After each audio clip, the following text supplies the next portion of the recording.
de même que les prémices. Souviens-toi favorablement de moi, ô mon Dieu. St chapitre 1. C'était du temps d'Assuérus, de cet Assuérus qui régnait depuis l'Inde jusqu'en Éthiopie sur 127 provinces, et le roi Assuérus était alors assis sur son trône royal à Suse, dans la capitale. La 3e année de son règne, il fit un festin à tous ses princes et à ses serviteurs, les commandants de l'armée des Perses et des Mèdes, les grands et les chefs des provinces furent réunis en sa présence. Il montra la splendide richesse de son royaume et l'éclatante magnificence de sa grandeur pendant nombre de jours, pendant 180 jours. Lorsque ces jours furent écoulés, le roi fit pour tout le peuple qui se trouvait à Suse, la capitale, depuis le plus grand jusqu'au plus petit, un festin qui dura 7 jours, dans la cour du jardin de la maison royale. Des tentures blanches, vertes et bleues, étaient attachées par des cordons de byssus et de pourpre à des anneaux d'argent et à des colonnes de marbre. Des lits d'or et d'argent reposaient sur un pavé de porphyre, de marbre, de nacre et de pierre noire. On servait à boire dans des vases d'or, de différentes espèces, et il y avait abondance de vin royal, grâce à la libéralité du roi. Mais on n'eût forcé personne à boire, car le roi avait ordonné à tous les gens de sa maison de se conformer à la volonté de chacun. La reine Vasthi fit aussi un festin pour les femmes dans la maison royale du roi Assuérus. Le 7e jour, comme le cœur du roi était réjoui par le vin, il ordonna à Méhuman, Bizota, Arbona, Bita, Abata, Zétar et Karka, les 7 eunuques qui servaient devant le roi Assuérus, d'amener en sa présence la reine Vasthi, avec la couronne royale, pour montrer sa beauté au peuple et aux grands, car elle était belle de figure. Mais la reine Vasthi refusa de venir, quand elle reçut par les eunuques l'ordre du roi. Et le roi fut très irrité, il fut enflammé de colère. Alors le roi s'adressa aux sages qui avaient la connaissance des temps. Car ainsi se traitaient les affaires du roi, devant tous ceux qui connaissaient les lois et le droit. Il avait auprès de lui Karshena, Shétar, Admata, Tarsi, Mérès, Marsena, Memucan, 7 princes de Perse et de Médie, qui voyaient la face du roi et qui occupaient le premier rang dans le royaume. Quelle loi, dit-il, faut-il appliquer à la reine Vasthi, pour n'avoir point exécuté ce que le roi Assuérus lui a ordonné par les eunuques? Memucan répondit devant le roi et les princes, ce n'est pas seulement à l'égard du roi que la reine Vasthi a mal agi, c'est aussi envers tous les princes et tous les peuples qui sont dans toutes les provinces du roi Assuérus. Car l'action de la reine parviendra à la connaissance de toutes les femmes, et les portera à mépriser leur mari. Elles diront, le roi Assuérus avait ordonné qu'on amenât en sa présence la reine Vasthi, et elle n'y est pas allée.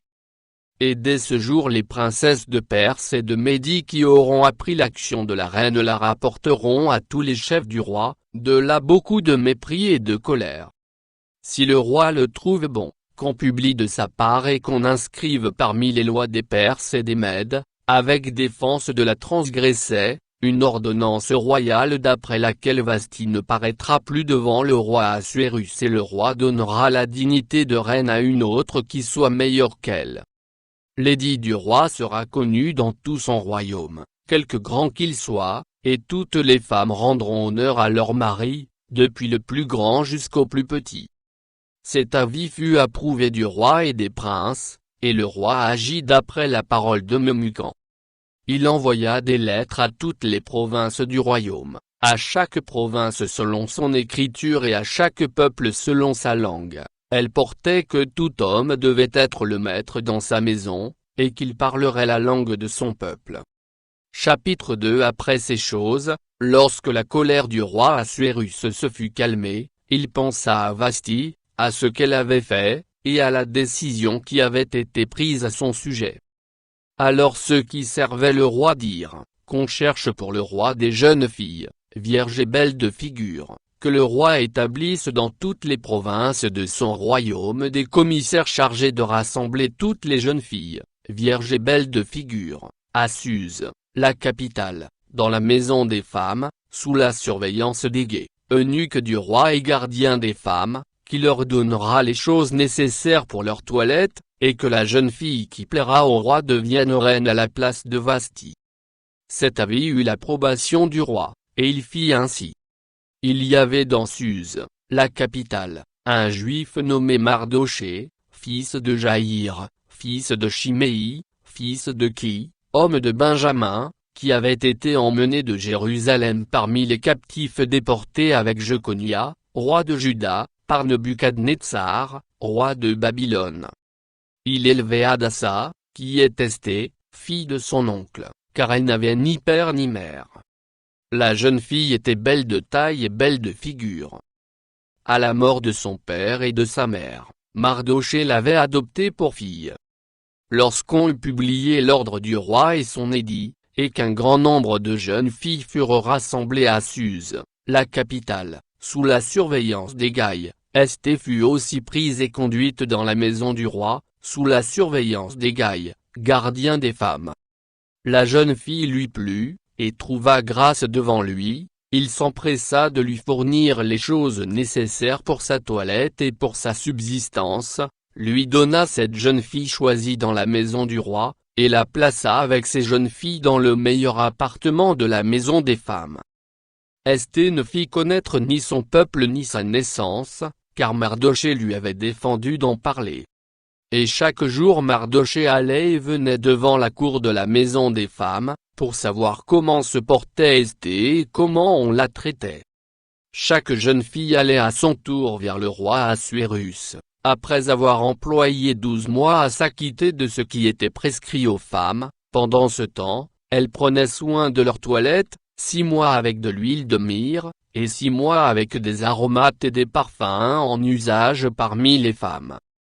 C'est ainsi que chaque jeune fille allait vers le roi, et, quand elle passait de la maison des femmes dans la maison du roi, on lui laissait prendre avec elle tout ce qu'elle voulait. Elle y allait le soir, et le lendemain matin elle passait dans la seconde maison des femmes, sous la surveillance de Chagaz, eunuque du roi et gardien des concubines. Elle ne retournait plus vers le roi, à moins que le roi n'en eût le désir et qu'elle ne fût appelée par son nom. Lorsque son tour d'aller vers le roi fut arrivé, Esthée, fille d'Abicaïl, oncle de Mardochée qui l'avait adoptée pour fille, ne demanda que ce qui fut désigné par Hégaï, eunuque du roi et gardien des femmes. Esthée trouvait grâce aux yeux de tous ceux qui la voyaient. Esthée fut conduite auprès du roi Assuérus, dans sa maison royale, le 10e mois, qui est le mois de Tébet, la 7e année de son règne. Le roi aima Esthée plus que toutes les autres femmes, et elle obtint grâce et faveur devant lui plus que toutes les autres jeunes filles. Il mit la couronne royale sur sa tête, et la fit reine à la place de Vasthi. Le roi donna un grand festin à tous ses princes et à ses serviteurs, un festin en l'honneur d'Esthée, il accorda du repos aux provinces, et fit des présents avec une libéralité royale. La seconde fois qu'on assembla les jeunes filles, Mardochée était assis à la porte du roi. Esthée n'avait fait connaître ni sa naissance ni son peuple, car Mardochée le lui avait défendu, et elle suivait les ordres de Mardochée aussi fidèlement qu'à l'époque où elle était sous sa tutelle. Dans ce même temps, comme Mardochée était assis à la porte du roi, Bitan et Téresh, 2 eunuques du roi, gardes du seuil, cédèrent à un mouvement d'irritation et voulurent porter la main sur le roi Assuérus. Mardochée eut connaissance de la chose et en informa la reine Esthée, qui la redit au roi de la part de Mardochée. Le fait ayant été vérifié et trouvé exact, les 2 eunuques furent pendus à un bois. Et cela fut écrit dans le livre des chroniques en présence du roi. Chapitre 3. Après ces choses, le roi Assuérus fit monter au pouvoir Haman, fils d'Amdata, l'Agagite. Il l'éleva en dignité et plaça son siège au-dessus de ceux de tous les chefs qui étaient auprès de lui. Tous les serviteurs du roi, qui se tenaient à la porte du roi, fléchissaient le genou et se prosternaient devant Haman, car tel était l'ordre du roi à son égard. Mais Mardochée ne fléchissait point le genou et ne se prosternait point. Et les serviteurs du roi, qui se tenaient à la porte du roi, dirent à Mardochée, « Pourquoi transgresses-tu l'ordre du roi ?» Comme ils le lui répétaient chaque jour et qu'il ne les écoutait pas, ils en firent rapport à Haman, pour voir si Mardochée persisterait dans sa résolution, car il leur avait dit qu'il était juif. Et Haman vit que Mardochée ne fléchissait point le genou et ne se prosternait point devant lui.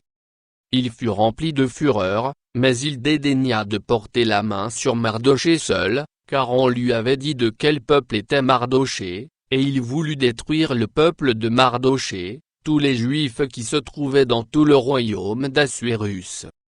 Au premier mois, qui est le mois de Nisan, la 12e année du roi Assuérus, on jeta le pur, c'est-à-dire le sort, devant Haman, pour chaque jour et pour chaque mois, jusqu'au 12e mois, qui est le mois d'Adar. Alors Haman dit au roi Assuérus, « Il y a dans toutes les provinces de ton royaume un peuple dispersé et à part parmi les peuples, ayant des lois différentes de celles de tous les peuples et n'observant point les lois du roi. Il n'est pas dans l'intérêt du roi de le laisser en repos. Si le roi le trouve bon, qu'on écrive l'ordre de les faire périr, et je pèserai 10 000 talents d'argent entre les mains des fonctionnaires, pour qu'on les porte dans le trésor du roi. » Le roi ôta son anneau de la main, et le remit à Haman, fils d'Amdata, l'Agagite, ennemi des Juifs. Et le roi dit à Haman, « L'argent t'est donné, et ce peuple aussi, fais-en ce que tu voudras. » Les secrétaires du roi furent appelés le 13e jour du premier mois, et l'on écrivit, suivant tout ce qui fut ordonné par Haman, aux satrapes du roi, aux gouverneurs de chaque province et aux chefs de chaque peuple, à chaque province selon son écriture et à chaque peuple selon sa langue. Ce fut au nom du roi Assuérus que l'on écrivit, et on scella avec l'anneau du roi. Les lettres furent envoyées par les courriers dans toutes les provinces du roi, pour qu'on détruisît, qu'on tuât et qu'on fît périr tous les Juifs, jeunes et vieux, petits enfants et femmes, en un seul jour, le 13e du 12e mois, qui est le mois d'Adar, et pour que leurs biens fussent livrés au pillage. Ces lettres renfermaient une copie de l'édit qui devait être publié dans chaque province, et invitaient tous les peuples à se tenir prêts pour ce jour-là. Les courriers partirent en toute hâte, d'après l'ordre du roi. L'édit fut aussi publié dans Suse, la capitale, et tandis que le roi et Haman étaient à boire, la ville de Suse était dans la consternation. Chapitre 4 Mardochée, ayant appris tout ce qui se passait, déchira ses vêtements, s'enveloppa d'un sac et se couvrit de cendres. Puis il alla au milieu de la ville en poussant avec force des cris amers, et se rendit jusqu'à la porte du roi, dont l'entrée était interdite à toute personne revêtue d'un sac. Dans chaque province, partout où arrivait l'ordre du roi et son édit, il y eut une grande désolation parmi les Juifs, ils jeûnaient, pleuraient et se lamentaient, et beaucoup se couchaient sur le sac et la cendre. Les servantes d'Esther et ses eunuques vinrent lui annoncer cela, et la reine fut très effrayée. Elle envoya des vêtements à Mardochée pour le couvrir et lui faire ôter son sac, mais il ne les accepta pas. Alors Esther appela Hathach, l'un des eunuques que le roi avait placé auprès d'elle, et elle le chargea d'aller demander à Mardochée ce que c'était et d'où cela venait. Hathach se rendit vers Mardochée sur la place de la ville, devant la porte du roi. Et Mardochée lui raconta tout ce qui lui était arrivé, et lui indiqua la somme d'argent qu'Haman avait promis de livrer au trésor du roi en retour du massacre des Juifs. Il lui donna aussi une copie de l'édit publié dans Suse en vue de leur destruction, afin qu'il le montrât à Esther et lui fit tout connaître, et il ordonna qu'Esther se rendît chez le roi pour lui demander grâce et l'implorer en faveur de son peuple. Hathach vint rapporter à Esther les paroles de Mardochée. Esther chargea Hathach d'aller dire à Mardochée, « Tous les serviteurs du roi et le peuple des provinces du roi savent qu'il existe une loi portant peine de mort contre quiconque, homme ou femme, entre chez le roi, dans la cour intérieure, sans avoir été appelé, celui-là seul a la vie sauve, à qui le roi tend le sceptre d'or.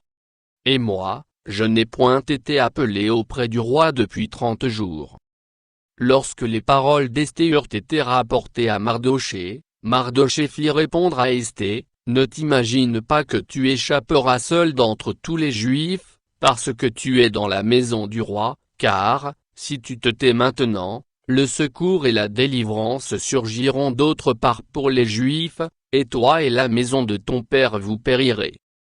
Et qui sait si ce n'est pas pour un temps comme celui-ci que tu es parvenu à la royauté. » Esther envoya dire à Mardochée, « Va, rassemble tous les Juifs qui se trouvent à Suse, et jeûnez pour moi, sans manger ni boire pendant 3 jours, ni la nuit ni le jour.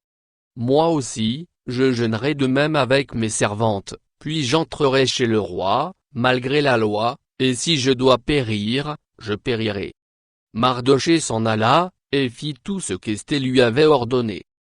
Chapitre 5. Le 3e jour, Esther mit ses vêtements royaux et se présenta dans la cour intérieure de la maison du roi, devant la maison du roi. Le roi était assis sur son trône royal dans la maison royale, en face de l'entrée de la maison.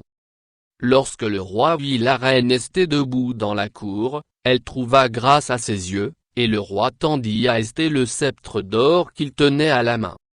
Esther s'approcha, et toucha le bout du sceptre. Le roi lui dit, « Qu'as-tu, reine Esther, et que demandes-tu ? Quand ce serait la moitié du royaume, elle te serait donnée. » Esther répondit, « Si le roi le trouve bon, que le roi vienne aujourd'hui avec Haman au festin que je lui ai préparé. » Et le roi dit, « Allez tout de suite chercher Haman, comme le désire Esther. » Le roi se rendit avec Haman au festin qu'avait préparé Esther. Et pendant qu'on buvait le vin, le roi dit à Esther, « Quelle est ta demande ? Elle te sera accordée. Que désires-tu ? Quand ce serait la moitié du royaume, tu l'obtiendras. » Esther répondit, « Voici ce que je demande et ce que je désire. Si j'ai trouvé grâce aux yeux du roi, et s'il plaît au roi d'accorder ma demande et de satisfaire mon désir, que le roi vienne avec Haman au festin que je leur préparerai, et demain je donnerai réponse au roi selon son ordre. » Haman sortit ce jour-là, joyeux et le cœur content. Mais lorsqu'il vit, à la porte du roi, Mardochée qui ne se levait ni ne se remuait devant lui, il fut rempli de colère contre Mardochée. Il sut néanmoins se contenir, et il alla chez lui. Puis il envoya chercher ses amis et Zeresh, sa femme. Haman leur parla de la magnificence de ses richesses, du nombre de ses fils, de tout ce qu'avait fait le roi pour l'élever en dignité, et du rang qu'il lui avait donné au-dessus des chefs et des serviteurs du roi. Et il ajouta, « Je suis même le seul que la reine Esther a mis avec le roi au festin qu'elle a fait, et je suis encore invité pour demain chez elle avec le roi. Mais tout cela n'est d'aucun prix pour moi aussi longtemps que je verrai Mardochée, le Juif, assis à la porte du roi. » Zeresh, sa femme, et tous ses amis lui dirent, « Qu'on prépare un bois haut de 50 coudées, et demain matin demande au roi qu'on y pende Mardochée, puis tu iras joyeux au festin avec le roi. » Cet avis plut à Haman, et il fit préparer le bois. Chapitre 6. Cette nuit-là, le roi ne put pas dormir, et il se fit apporter le livre des Annales, les Chroniques. On les lut devant le roi, et l'on trouva écrit ce que Mardochée avait révélé au sujet de Bitan et de Teresh, les 2 eunuques du roi, gardes du seuil, qui avaient voulu porter la main sur le roi Assuérus. Le roi dit, « Quelle marque de distinction et d'honneur Mardochée a-t-il reçu pour cela ? » « Il n'a rien reçu, » répondirent ceux qui servaient le roi. Alors le roi dit, « Qui est dans la cour ?»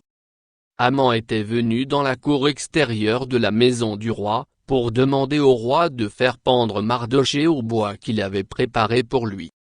Moins les serviteurs du roi lui répondirent, « C'est Haman qui se tient dans la cour. » Et le roi dit, « Qu'il entre. » Haman entra, et le roi lui dit, « Que faut-il faire pour un homme que le roi veut honorer ?» Haman se dit en lui-même, « Quel autre que moi le roi voudrait-il honorer ?» Et Haman répondit au roi, « Pour un homme que le roi veut honorer, il faut prendre le vêtement royal dont le roi se couvre et le cheval que le roi montait sur la tête duquel se pose une couronne royale, remettre le vêtement et le cheval à l'un des principaux chefs du roi, puis revêtir l'homme que le roi veut honorer, le promener à cheval à travers la place de la ville, et crier devant lui, c'est ainsi que l'on fait à l'homme que le roi veut honorer. Le roi dit à Haman, prends tout de suite le vêtement et le cheval, comme tu l'as dit, et fais ainsi pour Mardochée, le juif, qui est assis à la porte du roi, ne néglige rien de tout ce que tu as mentionné. Et Haman prit le vêtement et le cheval, il revêtit Mardochée, il le promena à cheval à travers la place de la ville, et il cria devant lui, c'est ainsi que l'on fait à l'homme que le roi veut honorer. Mardochée retourna à la porte du roi, et Haman se rendit en hâte chez lui, désolé et la tête voilée. Haman raconta à Zeresh, sa femme, et à tous ses amis, tout ce qui lui était arrivé. Et ses sages, et Zeresh, sa femme, lui dirent, si Mardochée, devant lequel tu as commencé de tomber, est de la race des Juifs, tu ne pourras rien contre lui, mais tu tomberas devant lui. Comme il lui parlait encore, les eunuques du roi arrivèrent et conduisirent aussitôt Haman au festin qu'Esther avait préparé. Chapitre 7. Le roi et Haman allèrent au festin chez la reine Esther. Ce second jour, le roi dit encore à Esther, pendant qu'on buvait le vin, quelle est ta demande, reine Esther? Elle te sera accordée. Que désires-tu? Quand ce serait la moitié du royaume, tu l'obtiendras. La reine Esther répondit, si j'ai trouvé grâce à tes yeux, ô roi, et si le roi le trouve bon, accorde-moi la vie, voilà ma demande, et sauve mon peuple, voilà mon désir. Car nous sommes vendus, moi et mon peuple, pour être détruits, égorgés, anéantis. Encore si nous étions vendus pour devenir esclaves et servantes, je me tairais, mais l'ennemi ne saurait compenser le dommage fait au roi. Le roi Assuérus prit la parole et dit à la reine Esther, qui est-il et où est-il celui qui se propose d'agir ainsi? Esther répondit, l'oppresseur, l'ennemi, c'est Haman, ce méchant-là. Haman fut saisi de terreur en présence du roi et de la reine. Et le roi, dans sa colère, se leva et quitta le festin, pour aller dans le jardin du palais. Haman resta pour demander grâce de la vie à la reine Esther, car il voyait bien que sa perte était arrêtée dans l'esprit du roi.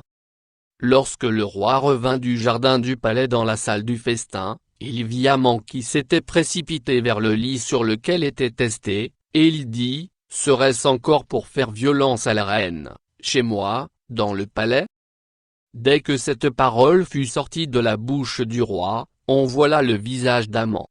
Et Harbona, l'un des eunuques, dit en présence du roi, voici, le bois préparé par Haman pour Mardochée, qui a parlé pour le bien du roi, est dressé dans la maison d'Haman, à une hauteur de 50 coudées. Le roi dit, qu'on y pende Haman. Et l'on pendit Haman au bois qu'il avait préparé pour Mardochée. Et la colère du roi s'apaisa.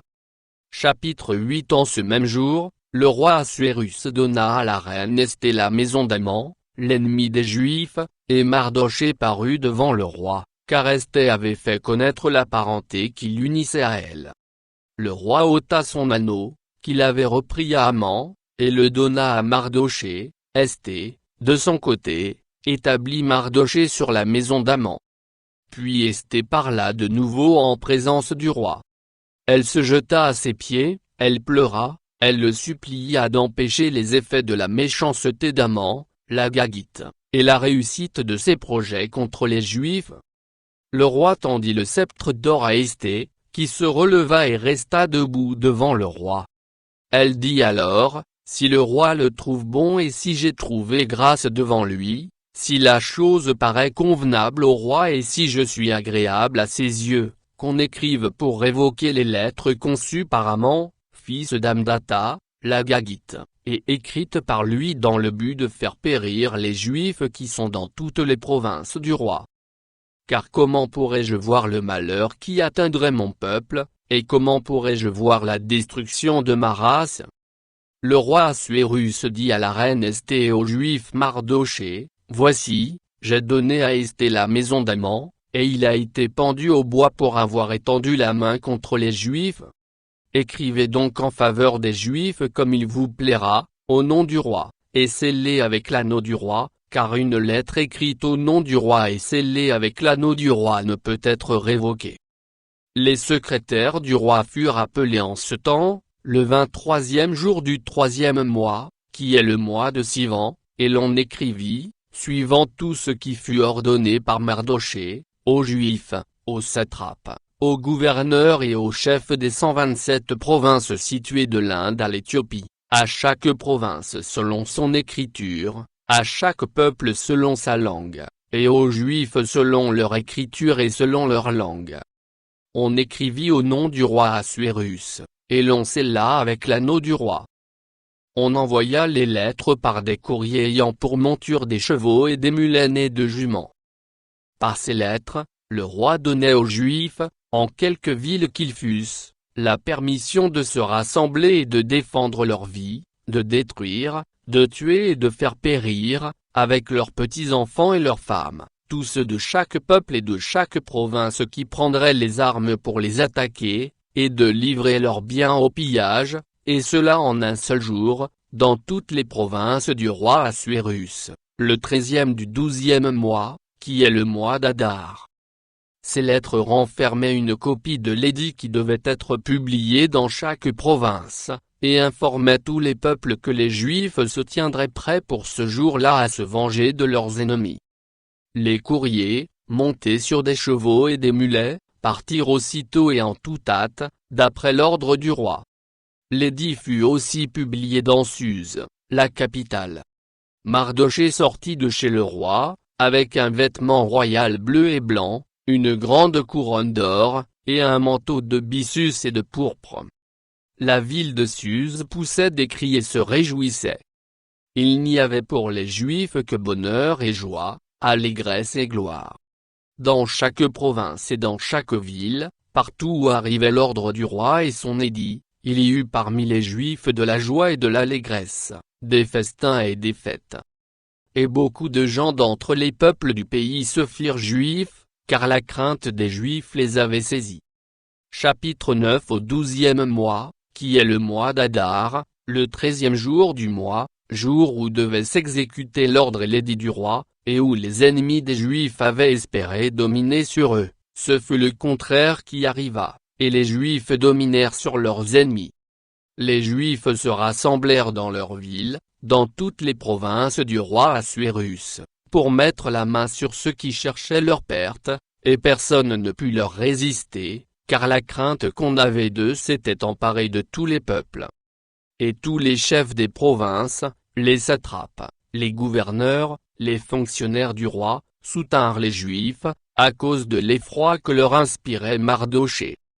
Car Mardochée était puissant dans la maison du roi, et sa renommée se répandait dans toutes les provinces, parce qu'il devenait de plus en plus puissant.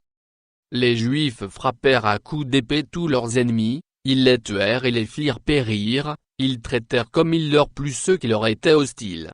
Dans Suse, la capitale, les Juifs tuèrent et firent périr 500 hommes, et ils égorgèrent par Chandata, Dalphon, Aspata, Porata, Adalia, Aridata, Parmakshta, Arisaï, Aridaï et Vajezata, les 10 fils d'Aman, fils d'Amdata, l'ennemi des Juifs.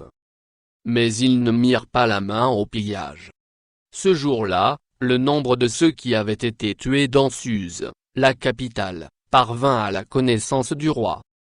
Et le roi dit à la reine Esthée, « Les Juifs ont tué et fait périr dans Suse, la capitale, 500 hommes et les 10 fils d'Aman, qu'auront-ils fait dans le reste des provinces du roi? Quelle est ta demande? Elle te sera accordée. Que désires-tu encore? Tu l'obtiendras. » Esthée répondit, « Si le roi le trouve bon, qu'il soit permis aux Juifs qui sont à Suse d'agir encore demain selon le décret d'aujourd'hui, et que l'on pende au bois les 10 fils d'Aman. » Et le roi ordonna de faire ainsi.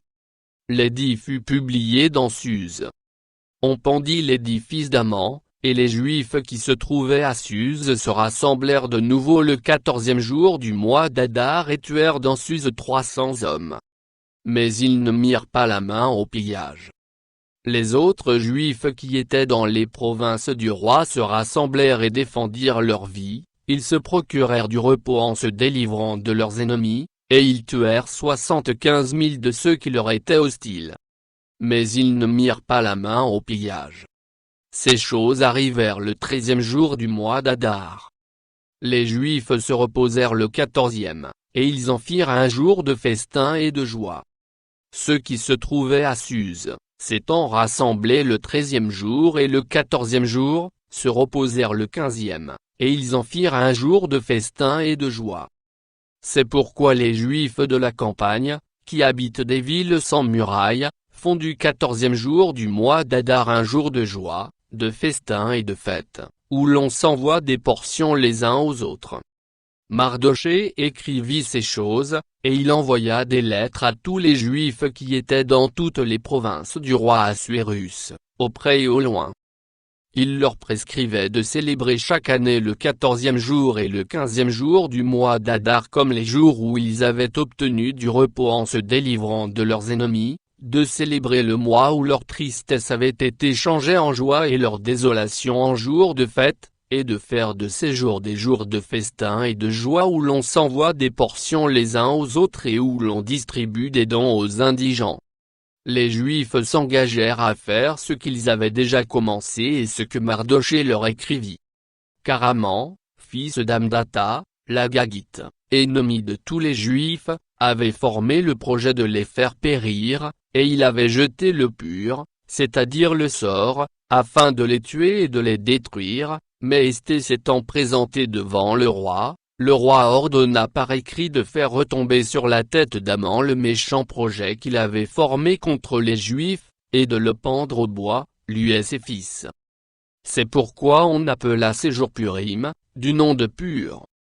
D'après tout le contenu de cette lettre, d'après ce qu'ils avaient eux-mêmes vu et ce qui leur était arrivé, les Juifs prièrent pour eux, pour leur postérité, et pour tous ceux qui s'attacheraient à eux, la résolution et l'engagement irrévocable de célébrer chaque année ces 2 jours, selon le mode prescrit et au temps fixé.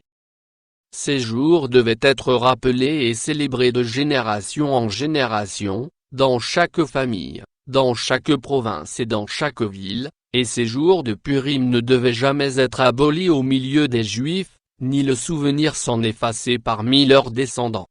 La reine Esthée, fille d'Abicaïl, et le Juif Mardochée écrivirent d'une manière pressante une seconde fois pour confirmer la lettre sur les Purim. On envoya des lettres à tous les Juifs, dans les 127 provinces du roi Assuérus. Elles contenaient des paroles de paix et de fidélité, pour prescrire ces jours de Purim au temps fixé, comme le Juif Mardochée et la reine Esthée les avaient établis pour eux, et comme ils les avaient établis pour eux-mêmes et pour leur postérité, à l'occasion de leur jeûne et de leurs cris. Ainsi l'ordre d'Esthée confirma l'institution